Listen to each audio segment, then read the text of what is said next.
Hello everyone, welcome to better minds. मेरा नाम है शुभम और आज की इस वीडियो में स्टार्ट करने जा रहे हैं एमसीक्यू सीरीज़ का acid basis and salt chapter का टॉपिक नंबर 5 सॉल्ट्स। तो अभी तक बाकी बहुत सारे जो चैप्टर्स हैं हम उनके जो एमसीक्यूज़ हैं उनको ऑलरेडी डाल चुके हैं। तो जितने भी एमसीक्यू की यहाँ पे डले हुए हैं वो यहाँ पे सबके सब मिल जाएंगे प्लेलिस्ट सेक्शन में। तो प्लेलिस्ट सेक्शन में जाओ और बाकी जितने भी एमसीक्यूज़ यहाँ पे वीडियो जो डल चुकी है उनको भी यहाँ पे जाके अटेम्प्ट करो chapter wise and topic wise. अब अगर जितने भी यहाँ पे एमसीक्यूज़ हम करने वाले हैं अगर उनका पीडीएफ का लिंक चाहिए तो वो मिल जाएगा डिस्क्रिप्शन में। और यहाँ पे जितने भी एमसीक्यूज़ हो रहे हैं या उसके अलावा जो नहीं भी हो रहे उनके ऊपर अगर जो लाइव टेस्ट है उनको अटेम्प्ट करना चाहते हो और अपनी परफॉर्मेंस को एनालाइज करना चाहते हो तो www.bettermindclasses.com के ऊपर जाके वहाँ पे वेरियस जो लाइव टेस्ट है वो वहाँ पे अवेलेबल है और उनको वहाँ पे जाके अटेम्प्ट कर सकते हो। और डिस्क्रिप्शन में भी लाइव टेस्ट का लिंक मिल जाएगा इस वाली वीडियो के जो लाइव टेस्ट है उसका। तो वहाँ पे जाके इस वीडियो को देखने के बाद ये वीडियो कितनी समझ में आई है और कितनी नहीं आई है तो उस चीज़ का भी एक जो आइडिया है वो बहुत ही अच्छे से लग जाएगा। तो उसका भी लिंक जो है वो नीचे डिस्क्रिप्शन में दिया हुआ है। तो चलो शुरू करते हैं हमारी आज की वीडियो। क्वेश्चन नंबर 1 हमारे पास यहाँ पे आता है कि a salt is a compound form from N acid by the replacement of dash from N acid. कि एक सॉल्ट एक कंपाउंड है जो कि एसिड में से अगर उस चीज़ को हटा दो तो देन वो सॉल्ट बन जाता है। ठीक है, अब ऑब्वियसली बात है कोई और चीज़ भी ऐड करनी पड़ेगी हटाने के बाद, बट बात ये कह रहे हैं कि कौन सी पार्ट को जो एसिड में से कौन से पार्ट को हटाया जाए।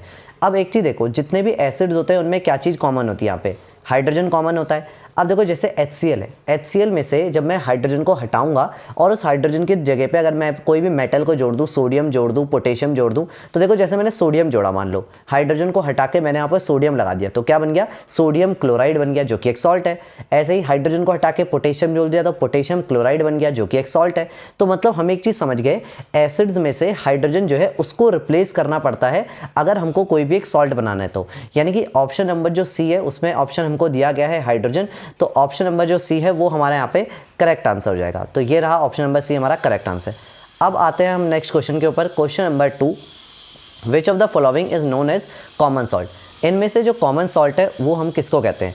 कॉमन सॉल्ट मतलब समझो कि जो बहुत ही मतलब कॉमन, नाम से पता लगा कॉमन सॉल्ट, जो कॉमनली लोग यूज़ करते हो। मतलब ऐसा कौन सा सॉल्ट है जो हमारे खाने वाला सॉल्ट है वही हमारा कॉमन सॉल्ट। ठीक है, वही कॉमनली हम लोग यूज़ करते हैं, वरना इतने सारे सॉल्ट हैं ऐसे तो दुनिया में, लेकिन वो अलग अलग जगह पे यूज़ होते हैं, हम उनको खाने में नहीं यूज़ करते। तो यहाँ पे जो कॉमन सॉल्ट है वो हम किसको कहते हैं, NaCl, सोडियम क्लोराइड जो हमारा है उसी को हम क्या बोलते हैं यहाँ पे कॉमन सॉल्ट कहते हैं। यानी कि ऑप्शन नंबर जो बी है वो हमारे पास यहाँ पे करेक्ट आंसर होगा। अब आते हैं हम क्वेश्चन नंबर 3 के ऊपर। Which of the following is a salt. इन सब में से कौन जो है वो सॉल्ट है, MgCl2, NaCl, KCl। अब देखो ऐसा नहीं है कि सिर्फ हमारे पास जो है बस हमारा जो खाने वाला नमक है बस वही नमक है, और भी बहुत सारे हमारे पास सॉल्ट होते हैं जिनको हम मे बी हम खाने में उसको यूज़ नहीं कर रहे, लेकिन हम उनको वेरियस जगह पे यूज़ करते हैं और उनके अलग अलग जो यूजेस होते हैं वो वहाँ पर होते हैं, जिनको हम आगे भी देखेंगे जिनको। तो यहाँ पे कह रहे हैं इन सब में से सॉल्ट कौन है, तो देखो MgCl2, NaCl, KCl ये सब के सभी हमारे क्या हैं, सॉल्ट हैं। यानी कि ऑप्शन नंबर जो डी है ऑल ऑफ दीज, ये हमारा यहाँ पे करेक्ट आंसर होगा। अब आते हैं क्वेश्चन नंबर 4 पे। What happen when acid react with basis. जो एसिड होते हैं जब वो बेस के साथ में रिएक्ट करते हैं तो क्या होता है, मतलब वहाँ पे जब एसिड बेस के साथ में रिएक्ट करेगा तो क्या वहाँ पे वीक एसिड फॉर्म होगा या वीक बेस फॉर्म होगा या सॉल्ट फॉर्म होगा। तो ये तो तुमने पहले भी पढ़ा हुआ है, न्यूट्रलाइजेशन रिएक्शन होती है। तो एसिड और बेस को जब भी मिलाया जाता है तो वहाँ पे होती है न्यूट्रलाइजेशन रिएक्शन। अब ये जो न्यूट्रलाइजेशन जो रिएक्शन होती है, न्यूट्रल बनाना, मतलब एक्चुअल में यहाँ पे बनता है acid plus base gives salt and water. तो यहाँ पे यानी कि किस चीज़ की फॉर्मेशन यहाँ पे हो रही है, ऑप्शन नंबर जो सी है वो यहाँ पे करेक्ट आंसर होगा। यानी कि सॉल्ट इज फॉर्म्ड, ये करेक्ट आंसर है। अब आते हैं क्वेश्चन नंबर 5 के ऊपर। The first part of the name of salt is derive from the name of a. देखो ये कह रहे हैं जो सबसे पहला जो हमारा जो नाम होगा, मतलब जैसे सॉल्ट है, जैसे मैं बोलता हूँ ना कि सोडियम क्लोराइड ऐसे करके जैसे मैं नाम लेता हूँ, तो ये कह रहे हैं जो सबसे पहला जो स्टार्टिंग जो फर्स्ट नेम है जो सॉल्ट का, दो नाम है ना, सोडियम क्लोराइड, पोटेशियम क्लोराइड, दो नाम आ रहे हैं, मतलब है ना, दो वर्ड्स आ रहे हैं। तो जो पहला पार्ट है सॉल्ट का, जो पहले पार्ट का जो नेम है वो किस चीज़ से डिराइव होता है, एसिड से होता है, किसी बेस से, किसी मेटल से या किसी नॉन मेटल से। तो यहाँ पे ये चीज़ बतानी है। तो अब एक चीज़ समझो, जब भी किसी सॉल्ट का नाम हो रहा है, किसी भी सॉल्ट का नाम लेके देख लो, जैसे sodium chloride, potassium chloride, ammonium chloride, और भी हो सकते हैं अमोनियम सल्फेट ऐसा करके ये भी हो सकता है। तो ये चीज़, तो एक चीज़ देखो यहाँ पे, ये जो सोडियम पोटेशियम ये सब बोला, अब ये मत सोच रहे हैं हाँ सोडियम पोटेशियम मेटल, पक्का मेटल होगा, नहीं। देखो सोडियम पोटेशियम ठीक है, यहाँ पे तो मेटल तुम्हारा जो लॉजिक है वो सही बैठा, लेकिन अमोनियम क्लोराइड का क्या, अमोनियम क्लोराइड फिर, ठीक है। तो देखो हो क्या रहा है एक्चुअल में, ये जो है, ये जो पहला नेम जो सोडियम पोटेशियम, ये किससे आया, ये बेस से आया। क्यों, सोडियम हाइड्रोक्साइड एक बेस होता है, तो ये सॉल्ट का पहला नाम किससे आया, वो सोडियम हाइड्रोक्साइड यानी कि बेस के नाम से, यानी कि सोडियम। पोटेशियम हाइड्रोक्साइड होता था तो पोटेशियम, यहाँ पे क्या हो गया, पोटेशियम आ रहा है तो बेस है। अमोनियम हाइड्रोक्साइड, देखो अमोनियम अमोनिया कोई मेटल नहीं आया यहाँ पे, लेकिन अमोनियम हाइड्रोक्साइड क्या होता है, हमारा बेस होता है, ठीक है। तो अमोनियम जो क्लोराइड है वो पक्का कहाँ से आया होगा, उसका पहला जो पार्ट है अमोनियम हाइड्रोक्साइड से आया होगा। इसीलिए मेटल नॉन मेटल पे मत जाना, ये सिंपली क्या है, हमारा बेस से डिराइव होता है, यानी कि जो फर्स्ट नेम है जो भी किसी सॉल्ट का, वो किसी ना किसी बेस के नाम से आता है। अब आते हैं क्वेश्चन नंबर 6 के ऊपर। The second part of the name of a salt is derive from, जो सेकेंड पार्ट होता है, जो बाद वाला जो पार्ट होता है सॉल्ट का, वो किससे डिराइव होता है। तो देखो दो चीज़ों से मिलके बना था, एक एसिड से बना था, एक बेस से। बेस आ गया फर्स्ट नेम में, तो सेकेंड नेम में कौन आएगा, एसिड का नेम आता है किसी, जैसे फॉर एग्जाम्पल सोडियम क्लोराइड, तो हमने क्या पढ़ा था, हाइड्रोक्लोरिक एसिड पढ़ा था, तो उसका क्लोरिक जो मतलब क्लोरीन, वो कहाँ से आ रहा है, जो हमारा एसिड है उससे आ रहा है। फॉर एग्जांपल जैसे हमने बोला कि पोटेशियम, वो सोडियम सल्फेट या पोटेशियम सल्फेट ऐसे करके, तो पोटेशियम सल्फेट, सल्फेट कहाँ से आया, सल्फ्रिक एसिड से। SO4 कहाँ से आया, सल्फ्रिक एसिड, यानी कि बैक वाला जो बाद वाला जो पार्ट है, सेकंड पार्ट, वो कहाँ से आ रहा है, किसी भी एक एसिड से आ रहा है। यानी कि इस वाले क्वेश्चन का आंसर हो जाएगा ऑप्शन नंबर ए। अब आते हैं हम क्वेश्चन नंबर 7 के ऊपर। Which of the following is true about salt, कि सॉल्ट जो है उनके बारे में कौन सी जो बात है वो हमारी यहाँ पे सही है। तो अभी देखते हैं यहाँ पे क्या क्या बात यहाँ पे बोली गई है। सॉल्ट्स आर मोस्टली सॉलिड, सबसे पहली बात तो है कि सॉल्ट जो है वो क्या मोस्टली सॉलिड होते हैं, तो ये बिल्कुल सही बात है। सॉल्ट मोस्टली, मैं ये नहीं कह रहा कि सारे सॉल्ट, उसको ऑब्वियसली बात है उसको मेल्ट करके लिक्विड भी बना सकते हैं, बट मोस्टली जितने भी सॉल्ट होते हैं वो सबके सब सॉलिड होते हैं। दूसरी चीज़, इनका बहुत ही हाई मेल्टिंग पॉइंट या हाई बॉइलिंग पॉइंट होता है, तो बिल्कुल सही बात है, इनका मेल्टिंग पॉइंट और बॉइलिंग पॉइंट दोनों ही क्या होते हैं, हमारे बहुत ज़्यादा हाई होता है, तो ये भी बिल्कुल सही बात है। Option number C, salt are usually soluble in water, जो सॉल्ट होते हैं वो जनरली वाटर में सॉल्युबल होते हैं। क्यों, देखो सॉल्ट जो है वो पोलर नेचर का है, ठीक है, और जो वाटर है वो भी पोलर नेचर का है, तो पोलर चीज़ में अच्छे से घुल जाती है। पोलर चीज़ मतलब समझो, अभी वैसे तो तुमको आगे जाके पढ़ना है 11th और 12th में, बट पोलर चीज़ अभी ऐसा समझो जिसमें कि चार्जेस वगैरह हों, तो सॉल्ट में भी चार्जेस वगैरह होते हैं और वाटर में भी क्या होते हैं, चार्जेस वगैरह होते हैं। तो चार्ज वाली चीज़ जो है वो चार्ज वाली चीज़ में घूम रही है। ये मैंने बहुत ही वैसे सिंपल लैंग्वेज में बताया, बट वरना तो आगे जाके पोलर तो मतलब अलग ही चीज़ पढ़ोगे, मतलब उसको ढंग से आगे जाके पढ़ना है। लेकिन अच्छा, अब है कि इलेक्ट्रिसिटी को कंडक्ट करते हैं, तो बिल्कुल सॉल्ट जो होते हैं वो किससे बने, आयन से बने, और जहाँ आयन्स होंगे या जहाँ चार्ज होगा वहाँ इलेक्ट्रिसिटी को तो कंडक्ट होनी है, यानी कि ऑप्शन नंबर सी भी हमारा करेक्ट आंसर है। तो इसका आंसर हो जाएगा ऑप्शन नंबर डी, यानी कि ऑल ऑफ दीज। अब आते हैं क्वेश्चन नंबर हमारे यहाँ पे 7 के ऊपर। Strong acid and weak base produces, अगर तुमने एक स्ट्रॉन्ग, देखो हमें ये तो पता है कि एसिड और बेस को मिलाएंगे तो सॉल्ट और वाटर बनता है, ठीक है, लेकिन अगर एक स्ट्रॉन्ग एसिड लिया और दूसरा लिया वीक बेस, तो क्या सॉल्ट बनेगा। तो देखो एसिड और बेस को मिलाया है तो सॉल्ट को बनना तो डन है, मतलब कन्फर्म है, लेकिन अगर स्ट्रॉन्ग एसिड और वीक बेस को मिलाया है तो जो सॉल्ट होगा वो किसकी तरफ को होगा, थोड़ा सा एसिडिक होगा, यानी कि जो सॉल्ट है वो कैसा सॉल्ट बनेगा, हमारे यहाँ पे एसिडिक सॉल्ट बनेगा, यानी कि ऑप्शन नंबर जो ए है वो यहाँ पर करेक्ट आंसर है। अब आते हैं क्वेश्चन नंबर 9 के ऊपर। Weak acid and strong base produces, अब उल्टा कर दिया, एसिड तो वीक हो गया लेकिन बेस हमारा कैसा हो गया, स्ट्रॉन्ग हो गया, तो अब जो है वो किसकी तरफ को जाएगा, जो हमारा सॉल्ट होगा, बनेगा तो सॉल्ट ही, लेकिन किसकी तरफ को जाएगा, बेस की तरफ को थोड़ा ज़्यादा जाएगा, यानी कि जो सॉल्ट है हमारा वो कैसा बनेगा, ऑप्शन नंबर बी, यानी कि बेसिक जो सॉल्ट है वो हमारा यहाँ पे बनेगा। क्वेश्चन नंबर 10 आता है, strong acid and strong base produces, जो स्ट्रॉन्ग एसिड होता है और जो स्ट्रॉन्ग बेस होता है उनसे क्या बनेगा फिर। तो देखो अब की बार दोनों बराबर टक्कर के, ना एसिडिक बनेगा ना बेसिक बनेगा, कैसा बनेगा, एकदम न्यूट्रल बनेगा, यानी कि बिल्कुल एकदम बराबर। तो ऑप्शन नंबर जो सी है वो करेक्ट आंसर है। अब जो क्वेश्चन हमने अभी किए मतलब, ठीक है, इससे पहले तो उसी की चीज़ को लेकिन पीएच के हिसाब से अभी हमें देखना है, ठीक है, पीएच के रिस्पेक्ट में भी ये क्वेश्चन आ सकता है ना एग्जाम में, तो अभी देखते हैं उसको। Strong acid and weak base produces, जो स्ट्रॉन्ग एसिड है और जो वीक बेस है वो कैसा जो सॉल्ट है वो प्रोड्यूस करेगा, मतलब जो भी वो सॉल्ट प्रोड्यूस करेगा उसका पीएच कैसा होगा। तो एक चीज़ समझो, हमने अभी क्या पढ़ा था पुराने क्वेश्चन में कि जो स्ट्रॉन्ग एसिड होगा और जो वीक बेस होगा वो कैसा सॉल्ट बनाएंगे, एसिडिक सॉल्ट बनाएंगे, क्योंकि स्ट्रॉन्ग एसिड यूज़ हो रहा है वहाँ पे, एसिडिक सॉल्ट बनाएंगे। एसिड्स का पीएच कहाँ से कहाँ तक होता है, 0 से लेके 7 तक के बीच में होगा, यानी कि 7 से कम में होगा, तो यानी कि जो हमारा जो सॉल्ट होगा जो भी उसका पीएच कैसा होगा, लेस देन 7, क्योंकि एसिडिक है ना वो सॉल्ट, तो यानी कि less than 7। Option number A जो है वो हमारा यहाँ पे करेक्ट आंसर रहेगा। अब आते हैं question number 12। Weak acid and a strong base. अब यार एसिड वीक है और बेस जो है वो स्ट्रॉन्ग है, तो ये कैसा सॉल्ट जो बनाएंगे उसका पीएच कैसा होगा? तो वीक एसिड और स्ट्रॉन्ग बेस को मिला के बनता है बेसिक सॉल्ट, और बेस का पीएच क्या होता है? 7 से ज़्यादा होता है, यानी कि ऑप्शन नंबर जो बी है वो करेक्ट आंसर होगा, यानी कि ग्रेटर देन 7। अब आते हैं क्वेश्चन नंबर 13 के ऊपर। Strong acid and strong base produces salt of pH. Strong acid और स्ट्रॉन्ग बेस हमें पता है कैसा सॉल्ट बनाते हैं, एकदम न्यूट्रल सॉल्ट। और न्यूट्रल का पीएच क्या होता है? जो न्यूट्रल कोई भी चीज़ होती है उसका पीएच कितना होता है? 7 उसका पीएच होता है, यानी कि ऑप्शन नंबर जो सी है यानी कि 7 वो हमारा यहाँ पे करेक्ट आंसर हो जाएगा। अब आते हैं क्वेश्चन नंबर 14 पे।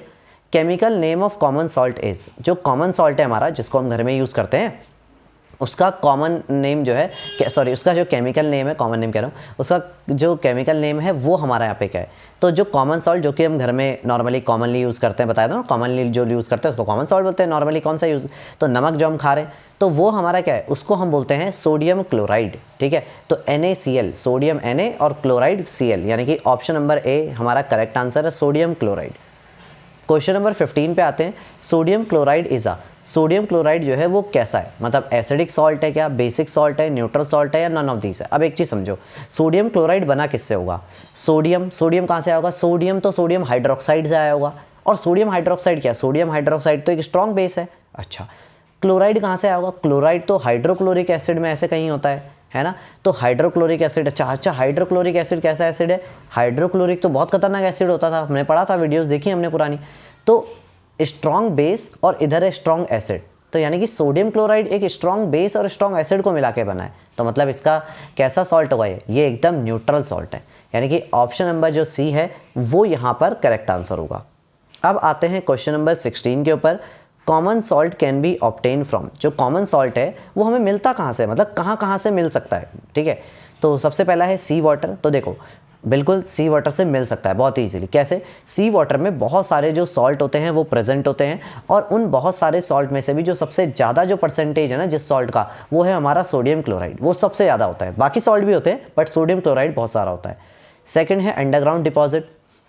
अच्छा, अंडरग्राउंड डिपॉजिट मतलब ज़मीन के अंदर क्या? तो बिल्कुल ये भी सही है, कॉमन सॉल्ट हमको अंडरग्राउंड डिपॉजिट्स में भी मिलता है। कैसे?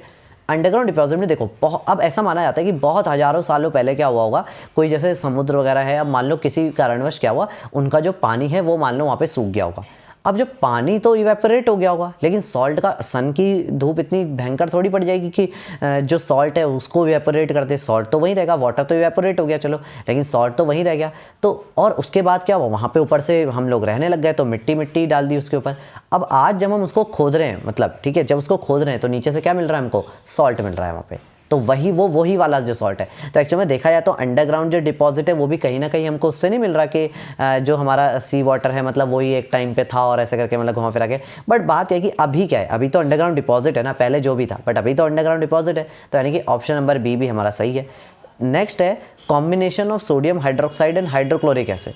सोडियम हाइड्रोक्साइड और हाइड्रोक्लोरिक एसिड को मिला के, अच्छा तो एक बिल्कुल सही बात है, हमने अभी ये पिछले क्वेश्चन में मैंने बताया था कि सोडियम हाइड्रोक्साइड जो है और हाइड्रोक्लोरिक एसिड, एक स्ट्रॉन्ग बेस और एक स्ट्रॉन्ग एसिड को मिला के ही तो मेरा कॉमन सॉल्ट यानी कि NaCl जो है वो बनता है। तो ऐसे भी हमको NaCl मिल सकता है। तो ये 3 तरीके हैं जिनसे हमको क्या है, कॉमन सॉल्ट जो है वो मिल सकता है। अब एक बात मैं यहाँ पे बता दूँ, जो लार्ज स्केल में जो मेथड यूज़ होता है वो हमारा कौन सा है, वो है सी वाटर और अंडरग्राउंड डिपॉजिट, इन 2 तरीके से। और उनमें से भी सी वाटर तो सबसे ज़्यादा जो सॉल्ट हम निकालते हैं वो तो सी वाटर से निकालते हैं, बट अंडरग्राउंड डिपॉजिट से भी बहुत अच्छा खासा स्केल में निकालते हैं, ठीक है। लेकिन जो सी वाला मेथड है हम उसको, ऑप्शन नंबर सी, वो वाले को हम उतना ज़्यादा अप्लाई नहीं करते। आंसर तो वो भी सही है, अभी इस वाले क्वेश्चन का तो आंसर तीनों सही है, ऑल ऑफ द अबव होगा इस वाले का तो आंसर। लेकिन मैं बात बता रहा हूँ कि ऑप्शन नंबर जो सी है वो वाला हम जनरली ज़्यादा यूज़ नहीं करते लार्ज स्केल के लिए। क्यों भाई, जब हमें सी वाटर से सॉल्ट मिल रहा है, अंडरग्राउंड डिपॉजिट से सॉल्ट मिल रहा है, तो और नीड मेरी पूरी हो जा रही है, तो क्यों मैं बेवजह सोडियम हाइड्रोक्साइड और हाइड्रोक्लोरिक एसिड को वहाँ पे मिलाऊँ और अलग ही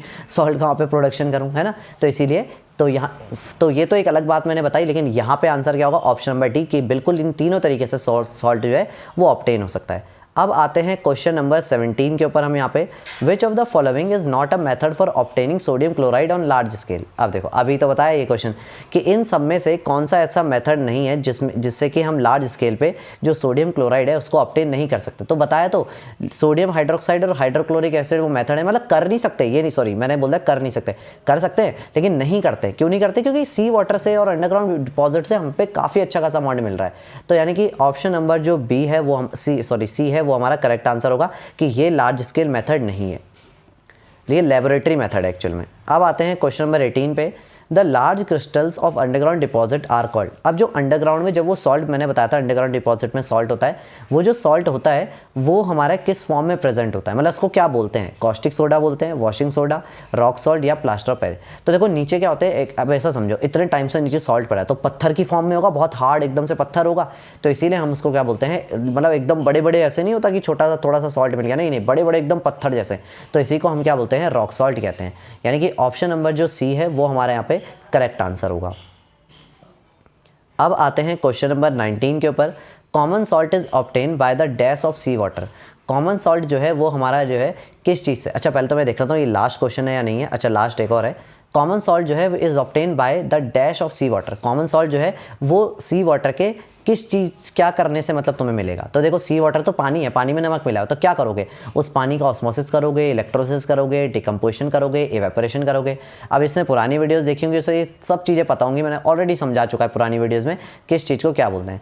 बट मैं यहाँ पे आंसर बता दूँ, देखो कॉमन सॉल्ट को क्या किया जाता है, जो सी वाटर है उसको लाया जाता है, उसको पूल्स में वहाँ पर डाला जाता है, और उसके बाद क्या होता है, वो जो वाटर है वो इवेपोरेट होता है, क्योंकि ठीक है वो वाटर इवेपोरेट हुआ, इवेपोरेशन होने के बाद नीचे क्या बचेगा, बच क्या, सॉल्ट बच गया, और देन उस सॉल्ट को फिर प्योरीफाई, इम्प्योरिटीज़ क्योंकि उसमें बहुत सारी होती है और भी तो सॉल्ट प्रेजेंट होंगे ना उसमें, तो उन सॉल्ट वगैरह को साइड किया जाता है और वहाँ से सोडियम क्लोराइड को निकाला जाता है।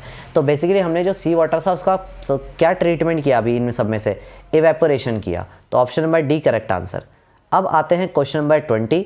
तो क्वेश्चन नंबर 20 यहाँ पे कह रहा है कि which of the following is use to melt ice which collect on road during winter. अब तुमने देखा होगा कई बार हिल स्टेशन में या बहुत सारी जगह पे, कई सारी जगह पे क्या होता है, और कई सारी तो कंट्रीज़ में ही, मतलब पूरा का पूरा जो रोड, इतनी बर्फ़ पड़ती है कि जो रोड होती है उससे पूरी की पूरी जो बर्फ़ से है वो ढक जाती है। अब वहाँ पे तुमने देखा होगा वो बर्फ़ के क्या करते हैं, अब रोड पे बर्फ़ आ गई तो भाई बर्फ़ के ऊपर गाड़ी चलेगी तो फिसलेगी कहीं, और वैसी पहाड़ी वगैरह जगह में ही ये ज़्यादातर होता है ऐसी चीज़ें। पहाड़ के साइड में खाई है, पता लगे ठीक है गए थे घूमने और पता लगे कहीं जन्नत की सैर करके आ गए, ठीक है। तो यहाँ पे क्या होता है, तो वहाँ पे क्या किया जाता है, वो जो बर्फ़ होती है उसको पिघलाने के लिए, मतलब उसको हमको क्या करना होता है, मेल्ट करना होता है कि ताकि बर्फ़ ना जी मेरे, बर्फ़ पे बहुत गाड़ी फिसलती है, ठीक है।